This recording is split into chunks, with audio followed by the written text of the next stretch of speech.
Picture this. A startup is born with raw energy, rebellion, and hunger. It breaks rules, disrupts industries, grows like wildfire. Fast forward a few years, now it's run by the founder's son, posting golf selfies and helicopter rides while the company is drowning in meetings, paperwork, and approval loops that go nowhere. Sound familiar? It's not a coincidence, it's a cycle. In today's episode, I will walk you through the organizational life cycle described by Lawrence M. Miller in his book Barbarians to Bureaucrats, a pattern that repeats itself not only in businesses but in governments, parties, and even revolutions. Stay with me. By the end, you will know exactly what stage your organization or your own leadership is in. What's the book about? Miller argues that organizations evolve just like empires. They are born, grown, stabilize, stagnate, and if they don't adapt, they collapse. He outlines 6 stages that describe this transformation, from inspired beginnings to institutional decay. Let's break them down. The 6 stages of the organizational cycle. The prophet, it all starts with a vision.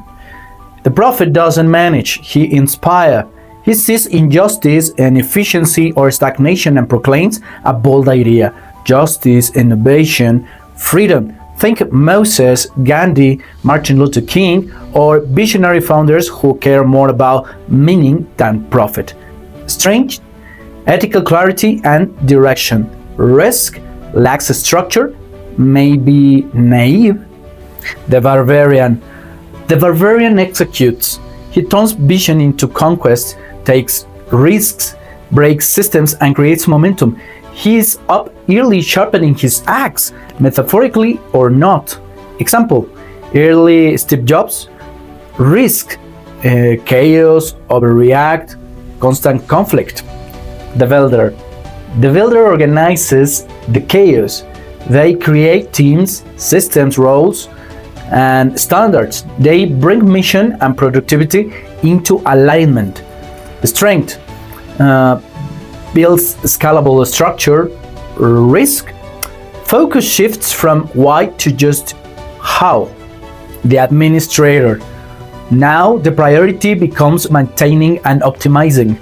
The administrator introduces KPIs, procedures, and compliance systems. Things run smoothly until control becomes more important than purpose. Warning signs: endless meetings, rigid metrics. Risk, soul of the organization begins to fade. The bureaucrat. When purpose is lost, the bureaucrat takes over. Now rules matter more than results. The system exists only to protect itself. Innovators become threats. Change is punished. Example, state public offices, legacy unions. Risk, cynicism, apathy, functional collapse. The aristocrat, this is the final stage. Leaders coast on prestige, they don't build, they defend status.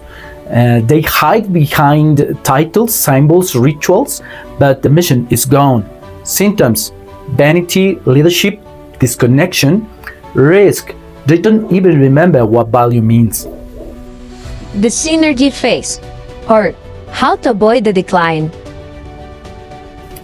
Miller doesn't just describe the problem, he offers an exit strategy. The synergy phase. This is not a stage. It's a way of managing across all stages to keep the organization alive and evolving. So, what is synergy? A conscious integration of the best elements from each phase.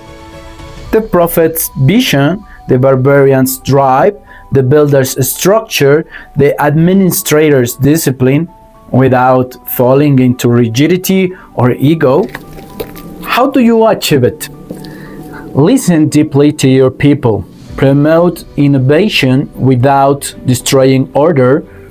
Reconnect regularly with your original purpose. Great organizations are not the most rigid. They are the ones that can move between efficiency and creativity, stability and reinvention. I want to give you a real-world example, Toyota, or mission-driven universities that balance tradition and innovation. Final takeaways. Let me leave you with 3 truths.